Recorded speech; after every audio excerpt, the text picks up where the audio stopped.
The position of a particle is given by R आपको दे रखा है, मोमेंटम आपको दे रखा है, एंगुलर मोमेंटम पूछ रखा है, इस परपेंडिकुलर टू, पहले पी निकालोगे, एंगुलर मोमेंटम एल क्या होता है आर और पी की टर्म्स में, R cross P, P cross R मत कर देना, आर क्रॉस पी करोगे तो ये आंसर सही आएगा। एंगुलर मोमेंटम क्या होता है आर क्रॉस पी, तो यहाँ पे लिखोगे आई माइनस जे और के कैप, ठीक है। आर की वैल्यू दे रखी है आपको 1, 2 और -1 और पी की वैल्यू 3, 4 और -2। पहले आई कैप लिखोगे, इस रो को और इस रो को छुपा लेते हैं, 2 क्रॉस -2 क्या हो जाएगा -4,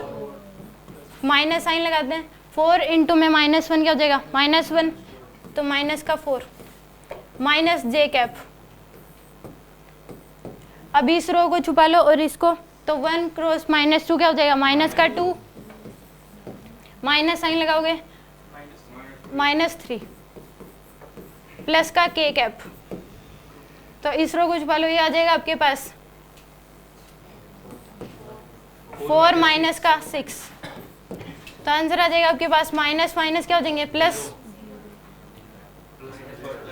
आई इंटू में माइनस का 4 प्लस का 4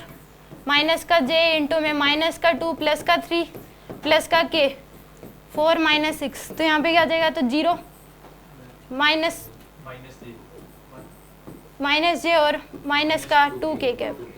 ये तो आपके पास एंगुलर मोमेंटम आया है, बट इसने पूछा है किसके परपेंडिकुलर है, ये वाला जो आंसर है एंगुलर मोमेंटम किसके परपेंडिकुलर है, तो आपको ये बताया है कि अगर दो चीज़ों का डॉट प्रोडक्ट करते तो वो 0 आना चाहिए, तभी वो परपेंडिकुलर होता है। अगर ए डॉट बी 0 कब आता है, जब ए और बी क्या हो एक दूसरे के परपेंडिकुलर, तो उस केस में आंसर में आई और के आ रखा, आंसर में क्या रखा आई और के, तो इसका मतलब एक्स एक्सिस आई के अलोंग क्या होगा जे और के आ रखा है, आंसर में क्या है जे और के, तो एक्स एक्सिस के अलोंग अगर होगा तो क्या होगा एक्स एक्सिस के क्या होगा ये परपेंडिकुलर, तो आंसर आ जाएगा इसका एक्स एक्सिस,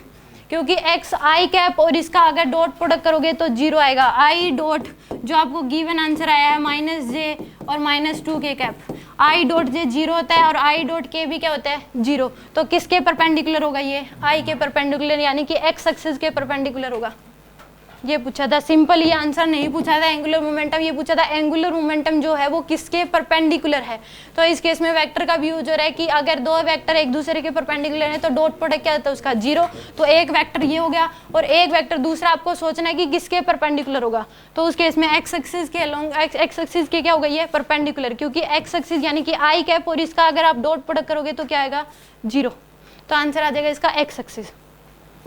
ठीक है, कुछ पूछना है इसमें?